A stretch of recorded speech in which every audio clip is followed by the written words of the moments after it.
Bonjour et bienvenue à Échangeurs Turcotte, une émission où on parle des enjeux importants pour les gens de la MRC Maria-Chapdelaine. Cette semaine, on va parler de diversité. On va démêler tout ça. Il y a encore des gens qui ont des préjugés. On va essayer de mettre de l'eau là-dessus pour éteindre tous les feux et puis de mieux comprendre cette réalité. Et avec moi pour en parler, j'ai Roxane Gervais, directrice de Diversité 02. Bonjour Roxane. Bon matin. Ça va bien? Oui, ça va bien. Oui. Donc, on va parler bien sûr de... on va commencer par ça. Diversité 02, c'est quoi? Ça existe depuis quand? Diversité 02, c'est un organisme communautaire qui existe depuis 1998, anciennement sous le nom d'AGL LGBT. Donc, plus connu à ce niveau-là. Puis au départ, c'était un regroupement de personnes issues de la communauté qui se rencontraient une fois à je ne sais pas si c'était par mois, là, pour faire des soupers. Ça se passait à Saint-Bruno. Il y a peut-être des gens qui ont déjà entendu ça. Ça se passait à Saint-Bruno, souper, soirée dansante, tout ça. Puis l'objectif, c'était vraiment de briser l'isolement puis de rencontrer des personnes de la communauté. De fil en aiguille, ça l'a grossi. Puis en 2020, l'organisme a reçu son premier financement PSOC. Donc, a reçu de l'argent pour pouvoir embaucher une direction, puis un peu plus se structurer et devenir officiellement là, un organisme communautaire. Et c'est en 2020 aussi que l'organisme a changé de nom pour devenir Diversité 02. C'est plus facile à retenir. Plus facile à retenir. Puis dans AGL, c'était Association gay-lesbienne, tandis que Diversité 02, là, on vient vraiment at large, là, ratisser pour toutes les personnes de la communauté ou des communautés, tout dépendant à qui on parle, là, ça peut être une variable qui on va commencer par ça quand tu parles de la communauté. Oui. C'est une communauté qui est très large, très vaste et très diversifiée. Oui.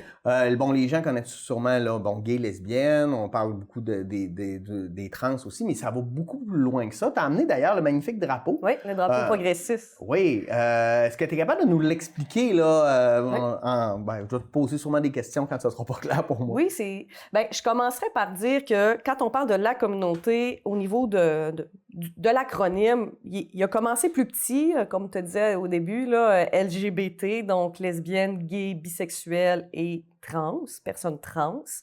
Maintenant, on l'a dans une formule beaucoup plus longue et inclusive. Donc, on a le 2S au début, qui est pour le Two Spirits ou deux esprits, qui représente les communautés autochtones, la bispiritualité au niveau des communautés autochtones.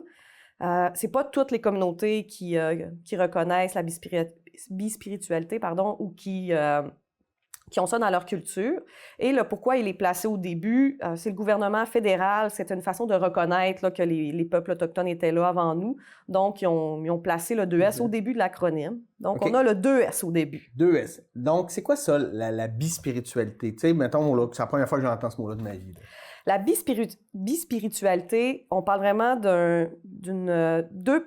deux personnes, deux identités, hommes-femmes, au niveau spirituel. Puis là, je suis pas une experte au niveau de la bispiritualité, donc je voudrais pas donner des mauvaises informations, mais c'est vraiment uniquement au niveau des peuples autochtones qu'on voit ça. Anciennement, c'était une réalité qui était très bien vue. Tu avais les chefs de bande, puis après ça, tu avais les personnes bispirituelles qui étaient considérées comme ils étaient plus en contact avec leur spiritualité et tout ça. Avec tout ce qui s'est passé au niveau de la colonisation, les pensionnats, tout ça, évidemment, là, les peuples autochtones ont perdu, ou en tout cas, ont pu eu l'occasion là, de connecter avec leur réalité. Puis là, on revoit de plus en plus là, des jeunes. Nous, on voit beaucoup des jeunes qui reconnectent avec certaines de leurs racines, dont la bispiritualité, qui refait surface là, dans certaines communautés. Puis comme je disais, c'est pas toutes les communautés qui reconnaissent ça qui reconnaissent ça ou que ça faisait partie là, de leur culture. Là. OK, parfait. Bon, on a démêlé ça. C'est ça. Ensuite, on a le LGBT, donc lesbienne, gay, bisexuel et transsexuel, ou transsexualité, ou personne trans. Ça a pris plusieurs formes, ça a évolué. Donc, bi, c'est quelqu'un qui va aimer autant les hommes que les femmes, c'est ça? En fait, là, ça... Là, je veux pas te dire n'importe quoi, c'est pour ça que je pose des questions. C'est que la bisexualité, ça a aussi évolué. C'est ça qui est beau avec la diversité, c'est que tout évolue. Il n'y a rien qui est stagnant, tout est en évolution. Autant le drapeau que l'acronyme, que les termes, parce que les êtres humains sont en évolution, puis ils vont s'adapter. Puis aussi, plus on avance dans le temps, plus on se rend compte que les gens se permettent de se poser des questions sur qui ils sont, qui aiment et comment ils veulent être reconnus et s'identifier. Il donne ce droit. On a le droit de se donner ce droit-là. Plus grande liberté au niveau de ces droits-là. Donc, c'est ce qui fait que ça évolue. Mais si on revient au terme bisexualité, dans sa formule originale, ce qu'on voulait dire, c'était une personne qui était attirée autant par les hommes que les femmes. Donc, bi pour deux sexualités, deux orientations sexuelles. Dans sa formule plus actuelle, ça pourrait être plus large. Donc, ça pourrait être une personne qui est attirée par deux genres. Oui. Donc, soit à ce niveau-là, on peut inclure les personnes qui sont trans ou les personnes non-binaires. OK. Ça peut être plus large que juste homme-femme. Je comprends. Donc, on a ce petit volet-là qui est un peu différent au niveau de la bisexualité. Puis, on a la personne trans, qui est aussi un terme parapluie. Tu as homme trans, femme trans. Tu peux avoir dans la transidentité, il y a encore des termes qui sont utilisés comme transsexuel, tout ça. Ça, c'est quelqu'un qui est pas dans le bon corps. Est-ce que je l'exprime bien? Je veux pas manquer de respect. C'est une façon de l'exprimer. On peut aussi aller plus large. C'est une personne que son sexe biologique ne correspond pas à comment la personne se perçoit au niveau de sa tête, dans le fond, à laquelle elle s'identifie. Fait que là, encore là, il y a une large variété de choses que la personne peut vivre. Est-ce que c'est en lien avec les organes génitaux? Est-ce que c'est en lien avec le rôle social? Est-ce que c'est en lien avec... Oui. Il y a plein de choses qui peuvent rentrer en compte là, quand on parle d'identité de genre. Mais généralement, là, c'est vraiment que le sexe de naissance, donc avec lequel la personne est née, ne correspond pas avec comment la personne se sent. OK, maintenant, le Q, c'est là qu'on est rendu? Oui. Ouais. Le fameux Q, qui veut dire deux choses. OK. Il peut dire Q pour en questionnement. Donc, pour les personnes qui sont en questionnement, c'est assez clair, mais en questionnement autant au niveau de l'orientation sexuelle, au niveau de l'identité de genre, questionnement dans le sens que questionnement interne ou questionnement essai-erreur. Fait que le Q est là pour ces personnes-là qui vivent des choses. Fait que c'est une façon d'inclure. Le but de l'acronyme, puis le but de la communauté, c'est tout le temps d'être inclusif puis d'aller rejoindre les minorités qui n'avaient pas de sentiment d'appartenance. Donc, on a le Q pour le questionnement, mais le Q pour le queer. Le fameux queer qui est un peu... Qui est moins clair, là, j'ai l'impression. Ben, en tout cas, pour moi. Qui est moins clair ou pas clair, mais qui est en même temps l'objectif du mot. OK. Fait que quand on parle du mot queer, c'est un mot anglais, évidemment, il n'y a pas de traduction vraiment officielle de ce mot-là, qui voulait dire à l'époque, et qui veut encore dire, mais là, on a un peu modifié la signification. Mais queer, c'était bizarre et ça a été utilisé comme insulte pour les communautés, je ne pourrais pas dire les années, là, mais je dirais fin 60, 70. C'était un terme qui était insultant. Traiter une personne de queer, c'était une insulte anglophone.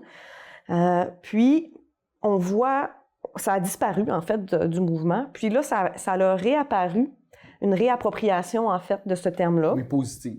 Plus positive. Les gens utilisent le mot queer soit pour afficher une marginalité, soit une façon d'être militant. Mais c'est aussi une façon de se protéger. Parce que quand on rencontre quelqu'un, on n'a pas nécessairement envie de dévoiler tout le temps notre identité de genre ou l'orientation sexuelle. Mais on peut aussi avoir envie de dire qu'on fait partie de la communauté. Fait qu'en nommant aux gens, ben moi, je suis une personne queer, ça permet aux gens de savoir, OK, cette personne-là s'identifie à la communauté, mais je ne sais pas comment. Fait que c'est une façon aussi de rester vague sur sa vie privée, son orientation, son identité, mais en dévoilant que la personne n'est pas une personne qui s'identifie hétérosexuelle ou cisgenre. Cisgenre qui est une personne que son sexe de naissance va avec comment elle se sent. OK, parfait. Une personne cisgenre. Donc, le queer est là. On voit beaucoup cette réappropriation-là au niveau des mouvements plus jeunes. Fait qu'on va voir des festivals queer, des bouffes queer, des jeunes qui vont s'identifier, des regroupements de personnes queer. Fait que moi, je trouve ça bien parce que on a vraiment pris un terme qui était offensant au départ, puis on l'a amené plus loin vers quelque chose de plus positif. Donc, le Q du LGBTQ vient de là aussi. Okay. On peut décider de s'arrêter là avec le plus, mais on peut aller un petit peu plus loin aussi. Dans les autres lettres qui se rajoutent, on a le P pour la pansexualité. Okay. Pansexualité, c'est quelque chose qui existait depuis toujours, mais qu'on voit aussi une appropriation un peu plus au niveau de... Moi, je le vois beaucoup plus au niveau des plus jeunes. Quand je dis plus jeune, c'est pas 8 ans. Là. Quand je dis plus jeune, c'est plus adolescence, jeune adulte. Okay. Je vois ce terme-là est de plus en plus présent. Puis pansexualité, on est vraiment au niveau de je tombe en amour avec une personne et non pas avec une orientation ou une identité. Okay. Donc, c'est des personnes qui tombent en amour, puis qui se mettent pas de barrière de « ben moi, je suis hétéro, j'aime juste les hommes » ou « moi, je suis lesbienne, j'aime juste les femmes ». Fait que ces gens-là ont une ouverture à tomber en amour avec une personne. Donc, la pansexualité. Les gens ont des préjugés, là, mais tu sais, je t'écoute, là, puis c'est juste beau, c'est juste de l'ouverture, c'est juste de l'inclusion. Tu sais, je comprends pas pourquoi des gens, en tout cas. Oui. Puis en même temps, écoute, on n'a pas le même âge, mais ça me fait un peu penser à une époque peace and love, là, où on est en amour avec une personne, puis on essaye d'être heureux, dans le fond. Libéré, en fait. Exactement. Ouais. Donc, on a le P. Là, les lettres ne sont pas nécessairement dans cet ordre-là. Oui, c'est correct. Il y a le I qui s'est rajouté, qui est pour les personnes intersexes. OK, là, ça va me prendre une explication. Oui. Personne intersexes, qui est représentée sur le drapeau progressif par le triangle jaune avec le cercle violet. Donc, personne intersexes, ça représente autour de 2% de la population. Personne intersexe, c'est une personne qui est née avec des caractéristiques biologiques des deux sexes, autant masculin que féminin. Donc, ça peut être une personne qui a des organes intérieurs féminins, extérieurs masculins et vice-versa. Il y a une panoplie de possibilités au niveau biologique de choses qui peuvent arriver.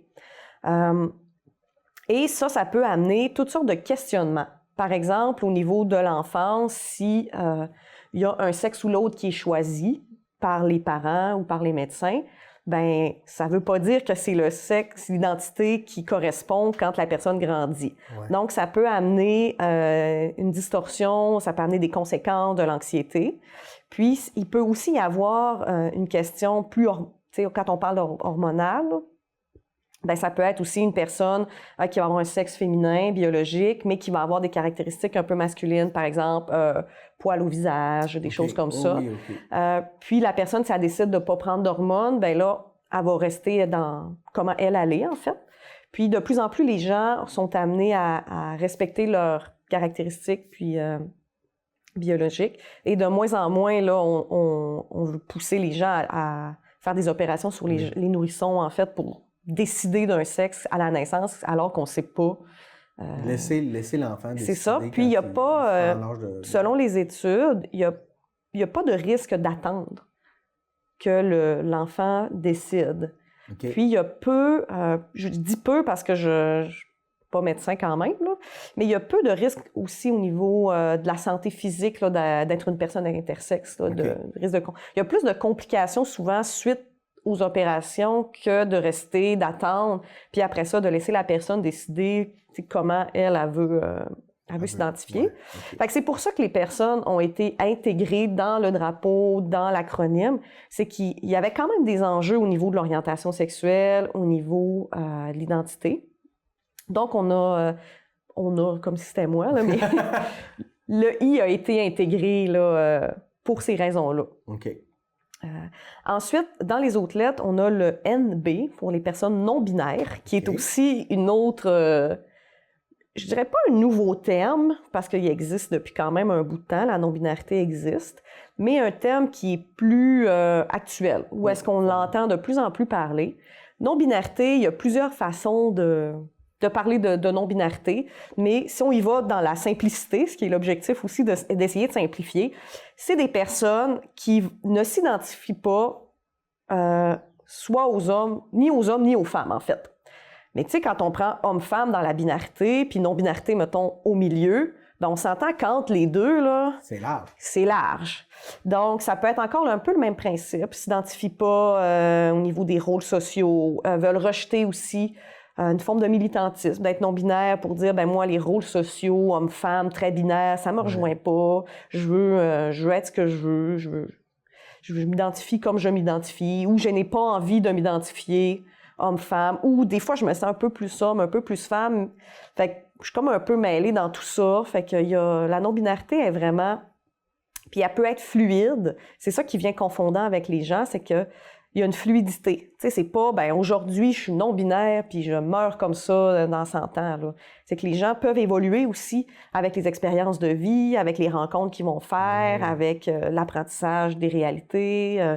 Donc, la non-binarité, c'est dur à expliquer parce qu'il y a autant de définitions que de personnes non-binaires. Donc, les gens seraient les mieux pour vous expliquer la non-binarité, ça serait que chacune des personnes non-binaires vous explique un peu sa vision de la non-binarité. Puis ça va avec le pronom « yel ». Ça peut aller avec le pronom « yel », effectivement. Ce pronom-là, qui est une contraction de « il » et « elle », c'est un peu difficile de l'intégrer dans notre langue française, déjà parce que c'est nouveau, et aussi parce que la langue française elle est genrée. Bien, absolument. Donc, c'est difficile. Mais quand on se rapporte à l'anglais, qui est le pronom utilisé, c'est le they, them, la langue anglaise, c'est une langue neutre. Fait que déjà, parler le they, them, parler anglais, c'est plus fluide quand tu as une langue qui est neutre. Ce n'est pas la seule langue qui est neutre. Là. Il y a d'autres langues dans le monde qui sont neutres. Le mandarin, je crois, qui est neutre aussi. Il y a quelques langues comme ça qui sont neutres. Mais sinon, pour les langues plus latines où il y a des genres, ça, c'est plus compliqué. Puis ça fait des phrases, des fois, un peu fluides. Mais oui, le « yel » serait utilisé pour les personnes. Et les personnes vont préciser, pour le français, s'ils préfèrent des accords masculins, féminins ou des accords neutres. Donc, quand on veut être très inclusif avec une personne non-binaire, c'est de valider quel pronom j'utilise pour te parler, puis quel accord. Parce que les gens non-binaires sont quand même conscients que c'est pas si facile que ça de parler 100% neutre dans notre langue. Mais l'important, c'est, quand tu le sais, c'est de faire l'effort, déjà, puis de pas, si la personne s'identifie comme non-binaire, puis qu'au départ, vous l'avez connue, puis c'était une personne qui s'identifiait comme une femme, c'est de pas toujours ramener les trucs au féminin, puis c'est comme année d'être empathique, puis de comprendre que cette personne-là, à chaque fois qu'on parle, ça vient un peu heurter tout ça. Puis, tu sais, tu l'as bien dit, quand on le sait, on peut faire attention, mais des fois, on le sait pas. Puis là, tu sais, tu parles de quelqu'un, puis là, tu le dis normalement parce que tu étais habitué de dire il, elle, ou et là, tu associes la personne à un genre. Comment on fait? Est-ce qu'on fait de la peine à la personne? Tu sais, je veux dire, parce que ça doit arriver à plein de monde, là. On sait plus, hein? Puis là, des fois, quand on sait plus, on préfère pas le faire plutôt que d'aller de l'avant. Quand ce qu'il faudrait faire, c'est au contraire, aller de l'avant. On pose la question ou est-ce que c'est à la personne à nous le dire? Tu sais, comment on devrait fonctionner? En fait, tu m'amènes sur la 4e composante de l'identité. On les a c'est correct, on les a passées sans les nommer, mais les 4 composantes de l'identité, on a parlé de sexe biologique, on a parlé d'identité de genre, on a parlé d'orientation sexuelle. La 4e composante de l'identité, c'est l'expression de genre. Donc, l'expression de genre, c'est ce que les autres perçoivent. Donc, on va aller avec habillement, coupe de cheveux, ce que les gens vont voir de toi, qui vont faire que, dans leur cerveau, ils vont t'identifier au masculin ou au féminin.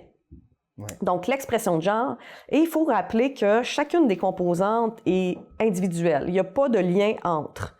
Donc, une personne peut avoir une expression de genre masculine, mais s'identifier comme une femme. Ça n'a pas de lien. C'est vraiment l'expression, c'est l'image projetée, c'est comment moi je veux que les gens me perçoivent, mais ça ne veut pas dire que moi je me sens dans un sexe ou dans l'autre. Et ça, l'expression de genre, c'est très évolutif. Là, aujourd'hui, ce qu'on vit au niveau des expressions, on recule dans le passé, c'était absolument pas ça. Si on recule dans les années Louis XIV, où est-ce que... Louis XIV, je ne sais pas si vous avez l'image en tête, mais full maquillage, talons hauts, les cheveux, les perruques, les bijoux. On verrait cet homme-là aujourd'hui, on se questionnerait beaucoup. Mais à l'époque, c'était le signe de la masculinité, la richesse, tout ça. Et si on reprend les couleurs, aujourd'hui, on a le bleu qui est associé aux garçons, le rose aux filles, mais dans cette époque-là, le rose était beaucoup plus associé aux hommes. C'est une couleur qui coûtait cher à produire. Le bleu était associé aux femmes à cause de la Vierge Marie. On avait le pourpre, le violet qui était associé aux hommes par l'Église, qui était une couleur très... les cardinaux. Oui, qui était très... Donc, c'est évolutif, ça. On s'en va en Écosse. Les guerriers portaient le tartan, donc la jupe écossaise. Là, pas, mais en tout cas, pour donner l'image. Puis c'était pas du tout mal vu. Si on s'en va dans d'autres cultures, on a les toges, on a toutes sortes de vêtements. Donc, l'expression de genre, on l'associe, nous, dans notre culture, comment on la définit. Mais c'est très variable d'un endroit à l'autre et c'est très fluide aussi, puis ça n'a pas de lien. C'est pour expliquer un peu que ça n'a pas de lien avec l'identité, puis que c'est surtout une question de qu'est-ce qui est en mode. Il y a eu une époque où les filles ne portaient pas de casquette. Maintenant, une casquette, ça ne veut pas dire que tu es un gars ou tu es lesbienne ou quoi que ce soit. C'est juste un vêtement. Donc, pour revenir à ta question de départ qui était, des fois, on rencontre des gens, bien, je pense que dans le futur, ça va être d'apprendre à ne pas... à ne pas, en fait, prendre pour acquis que parce qu'une personne a ce type d'habillement-là, qu'elle s'identifie comme ça. Mais là, encore là... Mais là, on est dans un paradigme qui est difficile à changer parce que ça fait longtemps qu'on associe ça dans notre Puis en même temps, on est aussi dans une bonne pratique, là, le top de la bonne pratique qui serait de toujours, quand on rencontre une personne, de se présenter avec ses pronoms puis de demander les pronoms. Pas trop fluide là, dans une conversation, mais on tend à aller vers ça. Puis en démontrant cette ouverture-là ou en se revalidant, ça permet à la personne qui s'identifie comme non-binaire ou comme autrement, en fait, d'avoir un espace pour le nommer. Puis c'est ça qu'on veut offrir, dans le fond. C'est des espaces sécuritaires, c'est des espaces d'ouverture où les gens vont se dire, ben moi, je peux le nommer. Mais l'objectif, c'est que la personne, une fois qu'elle vous l'a dit, ça ne tente pas de vous le dire 50 fois. C'est ça, c'est d'être à l'écoute. Une fois que c'est nommé, ben c'est nommé. Puis après ça, ben c'est aux gens d'être à l'écoute, effectivement, puis de se rappeler de ce que les gens qui rencontrent là, les informent. Oui. Puis c'est intéressant, hein, l'autre fois, j'étais dans un...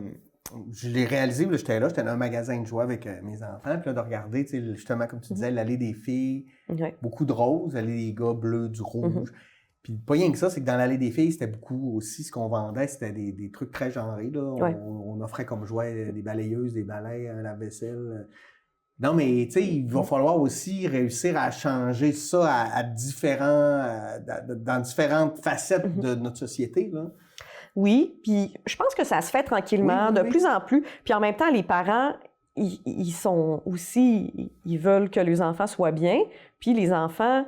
Je veux dire, moi, j'ai une filleule, elle tripe sur les dinosaures. Bonne chance pour y acheter un chandail de dinosaures côté fille. Oui, ben oui. Il n'y en a pas trop. Fait qu'à un moment donné, tu sais, ça aura pas le choix. Puis en même temps, même chose au niveau des garçons. Il peut y avoir un garçon qui tripe sur la Reine des Neiges parce qu'il la trouve belle, parce que c'est un personnage fort, parce que... Peu importe la raison, mais lui aussi, bonne chance pour y trouver un chandail, la Reine des Neiges. Ben oui, fait que, tu sais, c'est qu'à un moment donné, il va falloir, tranquillement, pas vite, respecter les enfants plus au niveau de leur goût, en fait. Puis d'être à l'écoute d'eux, tu sais, oui, de ne pas leur dire, de ne pas penser pour eux ou de leur imposer un genre. Mais ça ne veut pas dire qu'il n'y aura pas plein d'enfants qui vont aimer le rose, des filles qui vont aimer le rose, les bijoux, les princesses, puis que les garçons, les camions. Tu sais, il n'y a rien qui est mieux que l'autre, en fait. Ça n'enlève rien à personne, là, en fait. L'objectif, c'est surtout d'être plus, comme tu dis, à l'écoute des enfants, mais aussi d'offrir un choix. Tu sais, je veux dire, la petite fille qui veut avoir un camion, là, ben, est-tu obligé d'être rose? Ouais. Tu sais, ou à l'inverse, es-tu obligé d'être dans la section des garçons? Tu sais, on pourrait-tu avoir une section juste jouets? Oui. Puis en même temps, là, les enfants seront libres de choisir les jouets avec lesquels ils ont envie de jouer. Hein? Ouais. Puis rendu là, il y a... Et même dans les magasins de vêtements, quelque part, là, tu sais, on genre beaucoup, là, tu sais, filles, fillettes, garçons, tu sais, avec les âges, c'est normal, c'est pour les grandeurs, là, mais tu sais... Des fois, il y a tu sais, avec les adultes aussi, c'est une question de forme de vêtements, là. Ouais. Fait que, tu sais, faut Oui. faut aussi aller avec ça, la forme des corps. Ouais. Mais je pense que c'est surtout d'avoir une ouverture à, il y a d'autres choses qui existent, il y a une diversité qui est là, puis on peut rester ouvert puis l'offrir. Puis on le voit avec la non-binarité, pour revenir à mon NB. C'est ça. C'est des gens qui vont justement avoir pas envie d'être un ou l'autre, ou ni un ni l'autre, ou un peu des deux. Fait qu'ils vont... Ils s'offrent le choix. C'est ça. Ils s'offrent le choix. OK. Donc, si je continue avec l'acronyme, qui est quand même long maintenant, on a aussi le A qui est là. OK. Donc, le A inclut plusieurs lettres. On a la sexualité, l'aromantisme, il y a plusieurs lettres. Et pour certains organismes LGBT, il y a le A de allié qui est intégré. Pour d'autres, il n'est pas intégré. Okay. C'est vraiment une question de perception de valeur organisationnelle parce que officiellement, le A, les gens qui s'identifient alliés ne s'identifient pas nécessairement à la communauté. Mais en même temps, c'est une façon de démontrer que la communauté a besoin de ses alliés pour faire avancer des droits, mais pour aussi soutenir, dénoncer l'homophobie, dénoncer la transphobie, dénoncer la biphobie. Oui, donc, c'est vraiment... J'ai l'impression que les gens font des mauvaises associations. Tu sais, moi, à mon bureau, j'avais une espèce de sticker là, pour la diversité. Et puis, il y a un étudiant qui arrive et dit « Ah, je savais pas que vous étiez homosexuel. » Ben, je suis pas homosexuel, mais je veux être un allié du mouvement. Là. Ouais. Fait que des fois, on fait cette association-là. Vous devez voir ça aussi. Oui, puis c'est ça qu'il faut faire attention avec le terme allié, c'est que les alliés prennent pas toute la place. Ouais. Puis de pas confondre aussi, là, comme c'est un parfait exemple d'un jeune qui a cru qu'il y avait quelqu'un qui est de sa communauté, mais finalement, fait comme « Ah! » C'est non. Fait qu'est-ce que je me suis... tu sais, le jeune peut se remettre en question, mais les gens peuvent se remettre en question. Bon, là, j'ai donné de l'information sur moi, mais finalement, la personne n'est pas de la communauté, c'est une personne alliée. Mais les alliés, ils sont importants. Puis, il y a d'autres façons aussi de démontrer qu'on est des bons alliés. Le sticker, c'en est un bon exemple, mais il y a des stickers ou des autocollants qui existent avec écrit en gros « allié » dessus. Ah, OK. Donc ça peut être une belle façon... de démontrer qu'on est allié, d'avoir des affiches, là, affiches de diversité 02, il y a des affiches, on a d'autres sortes d'affiches. Ça peut être d'afficher une affiche qui parle de diversité. Ça peut être d'avoir des dépliants qui parlent de diversité. Ça peut être dans mettons qu'on parle de professeur, de livre obligatoire, un par mois, d'en choisir un avec une thématique sur la diversité. Fait que, tu sais, il y a plein de façons d'être allié. Une des excellentes façons qui demande d'afficher rien du tout, mais c'est de réagir aux propos, comportements homophobes, transphobes, de se positionner, en fait. Pas dans l'espoir de faire changer la personne qui tient les propos d'idées, déjà dans l'espoir d'arrêter les propos, mais aussi pour toutes les autres qui écoutent. Parce qu'on ne sait pas, en fait, qui autour s'identifie à la communauté ou un proche qui est dans la communauté, mais de se positionner comme « moi, j'accepte pas ces commentaires-là » ou « cette blague-là, c'est pas drôle, on fait plus ça en 2023 » ou bien ça démontre qu'on se positionne, en fait, puis qu'on est un allié à la cause. Okay. Fait que ça, c'est une des excellentes façons d'être un bon allié qui est peu engageante, puis en même temps, l'homophobie, la transphobie, la biphobie, c'est du harcèlement, c'est de l'intimidation, puis il y a beaucoup de conséquences pour les personnes qui en subissent. Puis quand on revient aux 4 composantes, surtout au niveau de l'expression de genre qu'on parlait tantôt, il y a des gens qui sont pas de la communauté, mais qui vont être victimes de propos homophobes, transphobes, parce qu'ils ont une expression de genre qui convient pas à, je vais mettre la norme entre guillemets, là, parce que ça peut être discutable, ce terme-là, mais qui peuvent être victimes de propos, d'où l'importance encore plus de s'affirmer puis de se positionner. Oui, je suis d'accord. On prend une petite pause, puis on revient. Restez là, c'est vraiment intéressant. J'ai appris plein de choses ce matin, puis je pense que je vais être un meilleur être humain. À tout de suite.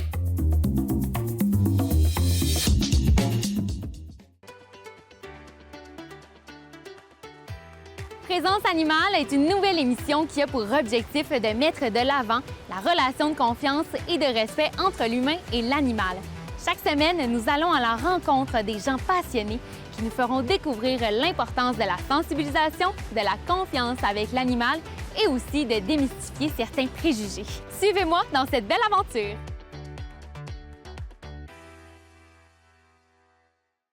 Bonjour, mon nom est Émilie Gaudreau. Je suis copropriétaire de Délices du Lac-Saint-Jean. Donc, c'est la belle saison qui arrive. On commence à voir déjà beaucoup de VTT se promener dans les sentiers. Les producteurs de bleuets, on souhaite vous faire un petit rappel. Nous souhaitons vous remercier de demeurer dans les sentiers afin de s'assurer de ne pas endommager les terres qui pourraient être en dormance ou encore sur le point de faire une production fruitière. Nous, les producteurs, on travaille tellement fort pour vous produire des super bons bleuets et c'est important de ne pas oublier une chose, plus de fruits au champ, plus de confiture pour vos déjeuners le matin. Merci de votre respect et bonne saison à tous!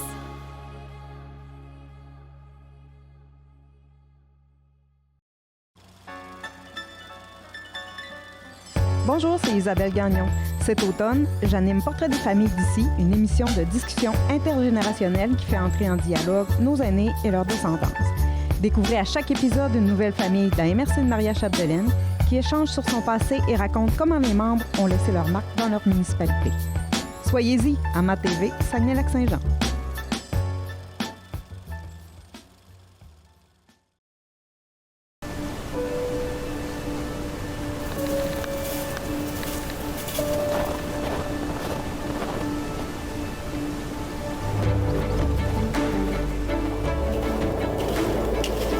Ça paraît pas, hein? Mais je suis sur mon heure de lunch. Ça t'intéresse? Fais comme moi. Ose le thé des bleuets.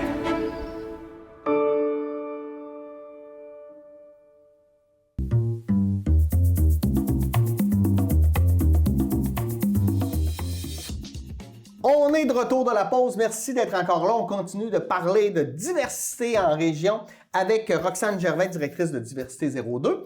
Donc, on avait fait le tour un peu des types de diversité. Je ne sais pas si je peux utiliser ce terme-là. Là. Ouais, oui, ça va. Ça va? Ça va. Donc, est-ce qu'on avait fait le tour du drapeau ou tu avais encore des choses à nous dire? En fait, je compléterais en parlant du drapeau. Oui. Comme j'ai dit au début, celui-là, c'est le drapeau progressif. Donc, on a là les couleurs du drapeau arc-en-ciel original.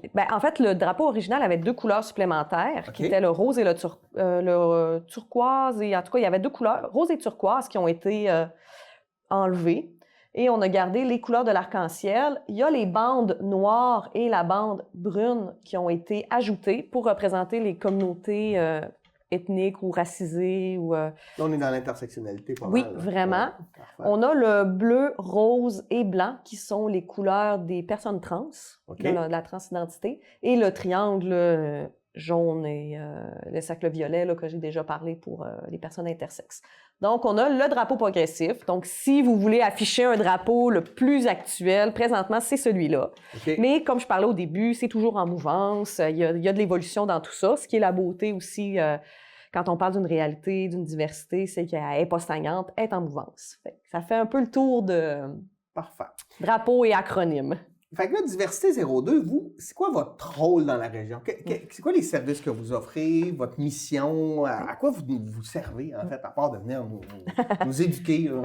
C'est une des majeures, l'éducation. Mais Diversité 02, on est un organisme qui est régional. Donc, on est basé à Chicoutimi. Le bureau principal est à Chicoutimi. Bureau qui peut recevoir des gens. On a une salle pour des activités. Puis, on a également des bureaux pour des rencontres individuelles. Donc, le bureau est là. Mais depuis la dernière année, on est vraiment en expansion au niveau de nos services. Donc, au niveau du lac, au niveau du Bas-Saguenay, au niveau de toutes les régions plus périphériques. Pas les régions, mais les municipalités qui sont un peu plus périphériques. Donc, on a une grande variété de services, en fait. Les principaux services qu'on offre, c'est de l'intervention individuelle ou de groupe. Sur toutes sortes de sujets. Parce qu'on se rappellera qu'être membre de la communauté, ce n'est pas une problématique.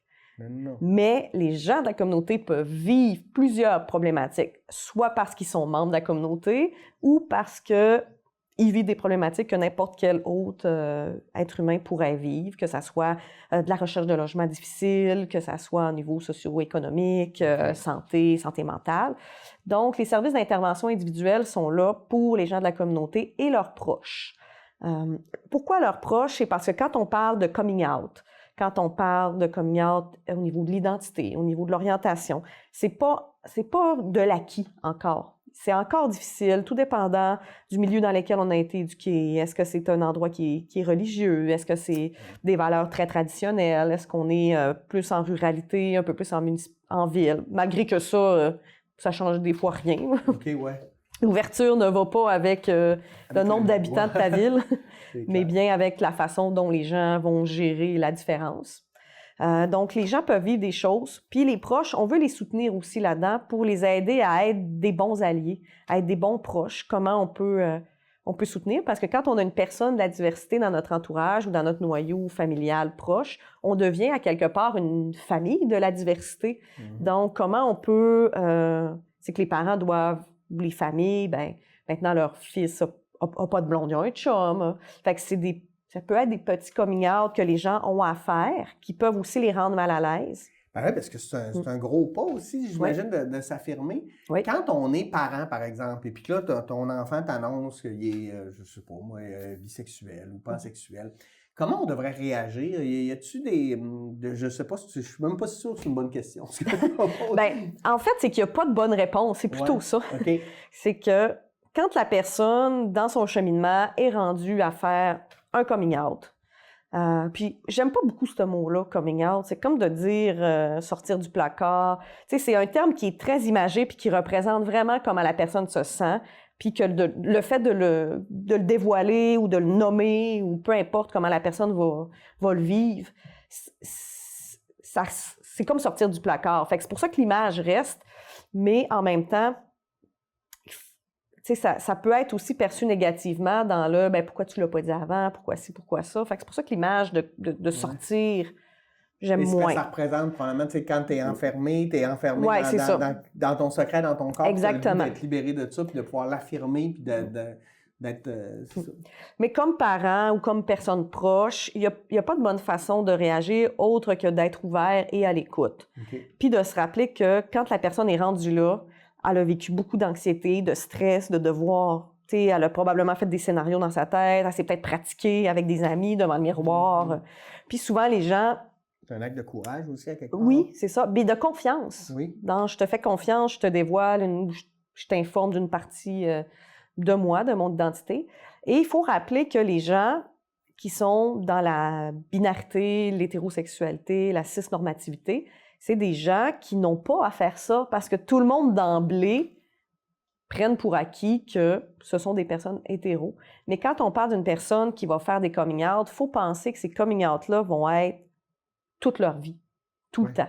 À chaque fois qu'ils vont rencontrer des nouvelles personnes, un nouveau travail, ils vont aller s'acheter une voiture, puis la personne va lui demander « Ton chum, changes-tu tes roues? » On est tellement dans un monde habitué à l'hétérosexualité que les gens vont être beaucoup confrontés à toujours devoir. Puis quand on est dans un enjeu de coming out, on a toujours le choix. Est-ce que je dis la vérité, je fais un dévoilement? Est-ce que je mens? Mais après ça, il faut rattraper le coup. Mentir au caissier du dépanneur, en tout cas. Ouais. Mais mentir à quelqu'un que tu débutes une relation, c'est plus difficile. Ou est-ce que je fais de la fuite, j'ignore la question, pendant combien de temps ça peut durer, tout ça? Fait que il y a plein d'enjeux que les gens peuvent vivre par rapport au coming out, puis qui est tout le temps régulier. Fait que quand on reçoit cette information-là, c'est d'être ouvert et c'est d'accompagner, d'accueillir la personne. Puis, on encourage les gens, s'ils vivent des difficultés, ils ont besoin de comprendre, ils peuvent nous appeler, d'où le service aux proches. Okay. On peut répondre aux questions, on peut accompagner les gens, on peut leur offrir un espace où ils peuvent ventiler des choses, parce que la personne qui vient de faire son coming out, c'est pas nécessairement la meilleure personne pour recevoir tous les questionnements, toutes les inquiétudes, toutes les ambiguïtés que la personne peut vivre. Ouais. Donc, ce service-là est offert. Puis, on offre du groupe aussi. Okay. On a un groupe de soutien pour les parents d'enfants trans, qui est un groupe là, fermé de parents qui suivent pendant 5 sessions. Là, présentement, il y avait un groupe seulement qui était au Saguenay, mais à l'automne, on va débuter un groupe à Alma. Okay. Donc, on essaye là, de justement rapprocher un peu les services là, de la population. Puis, c'est un groupe qui se veut un espace où les parents peuvent poser leurs questions, peuvent avoir de l'information, de la bonne information. Ouais. On travaille plusieurs choses avec les parents, donc c'est un groupe qui est vraiment super apprécié là, par les parents. Donc ça, c'est plus les services d'intervention individuelle, de groupe, l'accompagnement, la référence, c'est toutes des choses qu'on peut faire. On a 2 autres volets, qui est le volet formation. On a parlé tantôt éducation, formation, sensibilisation. C'est une majeure de nos services. Okay. Les formations, tout ce que je vous dis, là, c'est sur le site Internet. Fait que pas besoin de prendre de notes. Là. C'est le site Internet, c'est diversité02. diversité02.ca. Pas trop, c'est simple. Ouais. Mais le but de ces formations-là, c'est d'informer les gens. Donc, c'est des formations qui peuvent se donner soit en milieu de travail, soit en milieu communautaire, soit en milieu plus réseau. Donc, le but des formations, c'est d'informer, de sensibiliser. Il y a 4 formations disponibles, là, fait qu'on touche plusieurs sujets, dont la diversité 101, on va toucher plus la transidentité, pour que Vieillir soit gai, qui est un programme de la Fondation Émergence que nous, on donne ici, mais qui vient plus informer au niveau de la réalité des personnes aînées LGBT. Puis, on a aussi au niveau des violences sexuelles, qui est un nouveau volet qu'on a développé. Fait qu'il y a tout ce volet-là de formation. Puis, à travers ça, il y a plein d'ateliers éducatifs qui ont été montés, qui sont plus pour soit les jeunes ou les clientèles d'organismes, ou quelque chose qui est un peu plus, je dirais, moins formatif, plus amusant, là, où est-ce qu'on va toucher à une autre façon d'apprentissage, en fait. Fait qu'on a plein d'ateliers qui sont offerts, avec plusieurs services à ce niveau-là. Et notre autre volet, qui est un volet activité sociale, qui était le volet là, de AGL LGBT originel, qu'on a maintenu et qui, lui, sert à briser l'isolement, mais permettre aussi aux gens de se rencontrer dans des endroits qui sont sécuritaires, parce qu'on rappellera qu'à Saguenay, en fait, qu'au Saguenay-Lac-Saint-Jean, il n'y a pas d'endroit dédié pour la communauté LGBT, pas de bar, tout ça. Il y a plusieurs endroits qui sont alliés, mais d'endroits dédiés, il n'y en a pas. Donc, nous, avec les activités sociales, ce qu'on veut, c'est offrir des espaces où les gens peuvent dire, OK, quand je vais aller à cette activité-là, je le sais que c'est organisé par un organisme LGBT. Je sais que les gens qui vont participer vont être principalement des personnes qui s'identifient à la communauté, peut-être quelques alliés, mais que ça va être un endroit où je vais pouvoir être. Puis, dans nos activités, on essaie de toucher à toutes sortes de thèmes. Donc, on a un club de lecture, club de marche, des 5 à 7, une fois par mois. On a des cafés jasettes. Fait que, il y a plusieurs choses qui sont offertes dont... Comme ça, les gens peuvent choisir selon leur intérêt. Puis ça, on a débuté, plusieurs activités se font au Saguenay, Chicoutimi. Pas qu'on ne veut pas venir ici, mais quand on fait des sondages, quand on fait des questionnaires, ce qui ressort, c'est que la majorité, très grande majorité des gens préfèrent les activités au Saguenay. Il n'y a pas de raison spécifique à ça, mais notre théorie, c'est déjà... Pour les gens, par exemple, d'Olbeau, se rendre à Alma ou à Chicoutimi, des fois, les gens font comme, tant qu'à faire de la route, je vais aller à Chicoutimi, je vais en profiter, je vais faire des commissions Costco, je vais faire d'autres choses en même temps. Mais aussi, je pense qu'il y a une question aussi d'anonymat. Oui, c'est ça que j'allais dire. Plus la ville est grande, moins tu as l'impression que... Oui, c'est ça. Fait que les gens, en se déplaçant... Ils restent dans un espace sécuritaire. Oui, c'est ça. Ouais. Fait qu'il y a peut-être cette question-là aussi d'anonymat qui est présente, où c'est pas tout le monde. Il y en a qui viennent des activités, que c'est une première fois, qui ont fait qui sont le cul de questionnement, là, qui n'ont pas de coming out de fait, ou c'est peu connu, ou ils gardent des choses pour eux, pour se protéger, parce qu'ils ont un milieu de travail qui serait peut-être pas optimal, ou ils pensent qu'il n'est pas optimal, peut-être qu'il le serait si les personnes étaient au courant. Ouais, c'est ça. Des fois, on ne sait pas.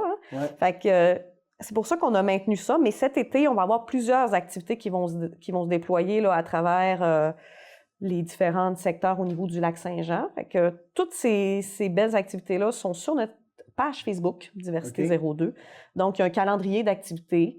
Il y a des sondages. On fait des partenariats avec Regard sur le court-métrage, donc en lien avec la diversité. Fait qu'on travaille à offrir des événements, des activités pour que les gens de la région puissent avoir accès à de la diversité, mais aussi principalement à briser l'isolement puis avoir... sentir en sécurité. Oui, exactement. Dans ces rencontres-là. Oui. C'est quoi les défis des gens de la diversité en région par rapport à Montréal ou New York, je ne sais pas. Là, parce que la réalité sociale est différente. Ça serait quoi les principaux défis? Il y en a plusieurs parce que c'est différent en région parce que l'anonymat est là, mais pas nécessairement qu'il est désiré. c'est difficile de rencontrer des gens d'une même communauté parce qu'on ne sait pas. Tu sais, l'orientation sexuelle, c'est pas écrit dans la face du monde. L'identité de genre non plus. Fait qu'il y a cette... Puis, on ne demande pas ça à une première rencontre à quelqu'un, tu sais. La première fois que tu es dans une équipe de travail, tu es dans un milieu, tu vas dans un bar, tu ne demandes pas à personne, toi, tu t'identifies comment? C'est pas vraiment des questions qui sont posées. Fait qu'il y a... Tandis que quand tu vas à Montréal, il y a des endroits dédiés, il y a des choses, fait que les gens sont capables de se rassembler. Fait que je pense qu'il y a cet aspect-là, un aspect où c'est loin, tu sais, le territoire est extrêmement grand. Fait que des fois, il y a des petites mini-communautés qui se forment d'amis, de personnes, mais c'est, tu sais, les gens de Dolbeau, par exemple, venir rencontrer une gang à Chicoutimi, tu sais, ça se planifie, tu peux pas faire ça sur un coup de tête à 8 heures le soir, on va aller souper, tu sais. Il y en a peut-être qui le font, mais tu as quand même la route qui est là, la distance. Donc, il y a ces réalités-là qui sont très présentes. Je pense aussi qu'au niveau de l'acceptation sociale, il y a peut-être des différences. Mais ça, c'est tout le temps, moins on voit, moins on est confronté, bien, plus c'est difficile d'avancer. Parce que quand tu n'es pas confronté, quand ce n'est pas une réalité que tu côtoies au quotidien, bien, c'est plus dur d'être sensibilisé. Puis, il y a le fait aussi que, malgré que selon les derniers recensements, on parle, en fait, depuis toujours, c'est un 10 % de la population qui s'identifierait à la communauté. Des fois, ça monte à 14 % tout dépendant des études. Mais ça, il faut toujours, tu sais, ça dépend tout le temps du nombre de personnes qui ont répondu, puis les gens, qu'est-ce qu'ils ont répondu, tu sais, ils ont-tu été transparents dans leur réponse ou pas. Mais quand on parle de 10 %, ça fait quand même beaucoup de personnes qui s'identifient à la communauté. Mais c'est un 10 % si les gens disent, ben moi, mettons, dans mon entreprise, il n'y a personne. Ou dans ma résidence pour personnes âgées, il n'y a personne. Bien, dans ce moment-là, on vient de mettre un frein à des dévoilements de personnes. Fait que, tu sais, au final, on ne le sait pas. Qu'il y a des gens, peut-être, qui pourraient s'identifier à la communauté. Fait que je dirais que c'est les enjeux principaux, c'est vraiment ça, de briser l'isolement, de rendre une communauté plus forte. Puis c'est ce qu'on tend à faire avec l'éducation, la formation, puis aussi avec les activités sociales. Là, moi, je suis à la maison. Je fais partie du 85-90 % par exemple, qui fait pas partie de la diversité. Puis j'ai le goût d'être un bon allié. Comment je peux agir, tu sais, dans mon quotidien, là, pour pas brusquer, pour pas faire des micro-agressions, mais en même temps, pour pas non plus faire perdurer des fausses associations ou des préjugés. Tu sais, comment on devrait agir? Bien, un peu comme je disais tantôt, réagir aux propos homophobes. Ouais, ça, c'est important. Ça, c'est vraiment important. Puis ça demande pas grand-chose. Non. Ça demande rien. C'est réagir aux propos homophobes, transphobes, toutes les LGBT-phobes pour être plus à large. Il y a des gens, en tout cas, que je pense qu'aujourd'hui, moi, je le fais souvent. Et en général, ça fait un froid, mais ça ne dure pas longtemps, puis les gens comprennent bien. Je pense qu'on est rendu là en société. Oui. Fait que, en tout cas, bref, je veux dire, il faut oser des fois. Des fois, ça peut peut-être nous gêner, mais je pense qu'il faut oser. Il faut oser, puis en même temps, surtout si c'est quelque chose qui vient de vous déranger. Oui, là. c'est ça. Donc, c'est important de poser des actions, pas juste dire « moi, je suis allié ». Donc, c'est ça. Poser des actions. Si vous êtes dans une entreprise, appelez-nous. On va aller former les gens. On a une approche qui se veut ouverte. On veut répondre aux questions. On est là pour démêler un peu toutes l'acronyme, un peu répondre à toutes les interrogations. Donc, ça peut être une autre façon aussi de démontrer qu'on est un bon allié. J'ai une entreprise, je ne sais pas trop, mais je veux être allié, mais je ne sais pas comment m'y prendre. On peut vous approcher, vous venez nous aider. Oui, ça peut être ça. On accompagne des fois des entreprises. Il y a des personnes qui font une transition, qui veulent être bons. Ils nous appellent, on les rencontre, on leur donne des trucs, comment rencontrer les employés, comment intégrer des choses plus inclusives dans les contrats de travail, dans les... Fait que, tu sais, il y a salles de bain, tu sais. Oui, c'est ça, les salles de bain. Puis, tu sais, nous, on est conscients que chaque entreprise ou organisation a des choses qu'ils doivent respecter. Fait que le but, c'est pas de faire rentrer la diversité dans la gorge de force, mais le but, c'est de faire prendre conscience aux gens que des fois, ça prend pas grand-chose. Tu sais, les toilettes, comme tu as dit, ben, y en a-tu une toilette qu'on peut mettre non-genrée, mixte, neutre, puis que les autres soient genrés, tu sais, pour respecter un peu tout le monde? Est-ce que, dans les formulaires, par exemple, s'il y a un formulaire où est-ce que vous devez demander un contact d'urgence? Ça, c'est un bon exemple qui arrive souvent que les gens nous ramènent. Contact d'urgence, mais après ça, il faut écrire qui est cette personne pour vous. Bien ça, si la personne n'a pas envie de dire, ben c'est mon chum, c'est ma blonde, c'est telle personne, ben c'est-tu si important? Ben oui. De savoir Moi, je te dis que c'est cette personne-là qu'il faut que tu contactes s'il y a quelque chose. Puis ça revient aussi avec les gens qui ont des problématiques avec leur famille. Il y a plein de raisons autres qu'être LGBT qui fait que ça ne tente pas de dire ça. Fait que ça pourrait être une question, cette personne est-elle au courant que vous êtes, quel est votre contact d'urgence? Ouais. Ça serait peut. Plus facile. Fait que il y a des petites choses qui demandent pas grand-chose, d'adapter les formulaires à la place d'avoir juste père-mère, d'avoir juste nom des parents pour les familles homoparentales. Ça peut être... C'est vrai que c'est pas grand-chose. Non, c'est pas grand-chose. Nous, on essaye de miser sur des petites actions que les gens percevront pas ça comme agressantes, mais que tranquillement, pas vite, ils vont se rendre compte que dans le fond, quand tu appelles quelqu'un, à la place de dire « bonjour monsieur, bonjour madame », on peut juste dire « bonjour ». Juste ça. Ben oui. Juste ça, là, parce que ce qu'on remarquait, puis ce que les gens me ramènent quand je donne de la formation plus en entreprise, les gens disent « ouais, mais là, les gens qui sont personnes trans, ils se fâchent. » Mais en même temps, il faut toujours penser que si la personne, c'est la 20e fois dans la journée qu'elle se fait mégenrer, ça veut dire que c'est une femme et elle se fait appeler « il » ou l'inverse, c'est pas appelé par le bon genre à laquelle elle s'identifie, ça se peut qu'un moment donné, elle soit tannée. Ben oui. Si c'est la 10e fois qu'elle se fait demander « t'as-tu un chum » puis qu'elle a une blonde, la personne, ça se peut qu'à un moment donné, la patience soit un peu effritée. Fait que c'est de rappeler qu'il y a des comportements qui peuvent éviter que la personne se sente attaquée. Ouais, puis des fois, au téléphone, se fier à la voix, pas toujours gage de succès. Oh, là. Oui, ça, t'as tellement tout raison. court. Oui. Donc, il y a plusieurs choses qui sont possibles de faire, puis nous, c'est les défis qu'on s'est mis. Puis comme bon allié, ben, ça peut être des choses qui sont faites. Puis quand on veut être un bon allié, c'est pas d'être au-devant de la lutte puis être le premier pris en photo sur la page. Plus fort, mais ça peut être ça peut être partager des articles aussi. Oui. Tu sais, si on parle plus au niveau des médias sociaux, ça peut être partager un article vérifié. Ça peut être des fois, juste de faire l'éducation. Oui, c'est ça. Tu sais, moi, mettons, mon père, il a presque 80, mais des fois, il y a des choses qu'il a de la misère peut-être à comprendre. Puis ça peut être normal, là, il est né dans les années 40, mais c'est peut-être mon rôle juste de prendre le temps d'y expliquer en disant qu'est-ce que ça change dans ta vie. Tu sais, au bout du compte, c'est juste respecter les gens comme toi, tu vas être respecté. Exactement. Tu sais, dans la vie, les gens ne veulent pas se faire dire quoi faire. Ben, quand on va-tu commencer à dire aux autres quoi faire? Je sais pas. C'est ça.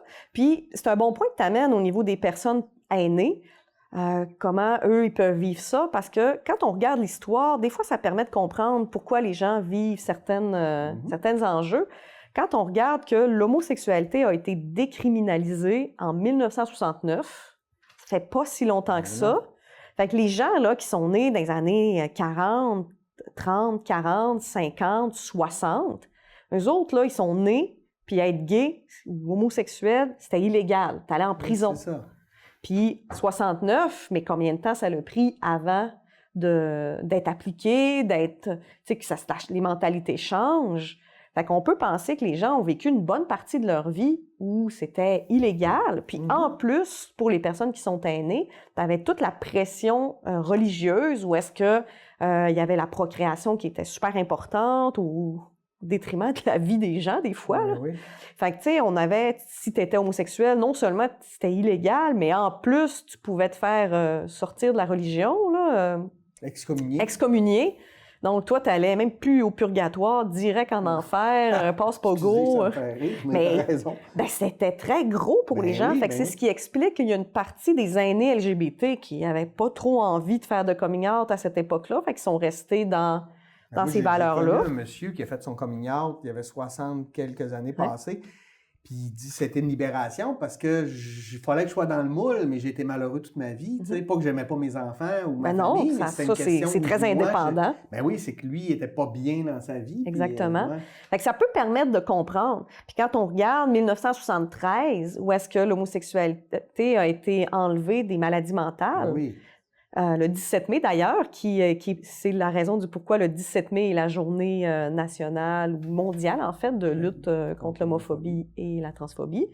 Mais 1973, c'est assez récent. J'étais presque né. Ben, presque. Fait que, tu sais, quand on regarde un peu l'histoire comme ça, on se rend compte qu'il y a des lois qui passent pour venir protéger les gens, mais c'est des lois qui sont récentes. Oui, puis c'est long avant que dans la société, oui. on soit...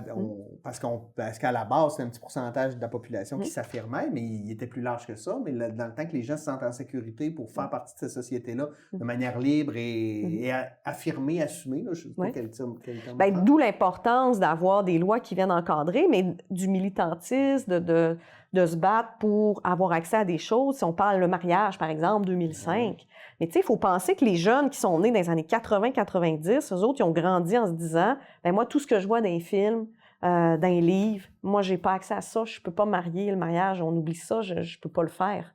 Ouais. Fait que tu sais, c'est de comprendre qu'il y a des étapes qui se font puis qui expliquent pourquoi d'une génération à l'autre, il y a des fois, on a l'impression que c'est des clashs, mais en même temps, c'est pas un clash, je peux me permettre l'expression. C'est une évolution, puis on le voit avec les droits, on le voit avec les acquis que les communautés ont, mais il faut garder en tête que ces acquis-là sont toujours précaires. C'est jamais du gagner pour toujours. On le voit juste avec ce qui se passe là, chez nos voisins du Sud, où il y a certains États qui ont... puis on peut parler de régression au niveau, partout dans le monde. Le droit des femmes, le droit des minorités. Oui, c'est ça. Donc, difficile. C'est jamais gagné. Fait que d'où l'importance. Puis des fois, j'entends, on entend rien que parler de tout ça, on voit rien que ça. Mais en même temps, c'est des droits qui sont tellement précaires, qui touchent quand même, on parle d'un 10 % de la population, donc qui touchent beaucoup de personnes quand même. Puis on peut inclure dans ce 10 % les familles, les proches, parce que les gens sont touchés. Si les personnes n'ont pas le droit d'être ce qu'ils sont, ça devient aussi le problème de l'entourage. Donc, il y a plein d'enjeux qui sont là. Puis c'est important de rester à l'affût de ce qui se passe, mais de ne pas lâcher la portion militante ou revendication. D'affirmer qu'on est tes alliés. Oui. Merci beaucoup, Roxane Gervais. C'est déjà terminé, mais c'était fantastique. Écoute, j'ai beaucoup adoré notre discussion. Je rappelle que tu es directrice de Diversité 02. Oui. Si vous avez besoin d'informations, vous pouvez trouver, ils ont une page Facebook, Diversité 02, ou leur site internet, diversité02.ca. Exactement. Merci de m'avoir reçu. C'était très agréable. Merci. Merci beaucoup d'avoir été là. Et nous, on se dit à la semaine prochaine pour une nouvelle édition d'Échangeurs Turcotte. Passez une bonne semaine.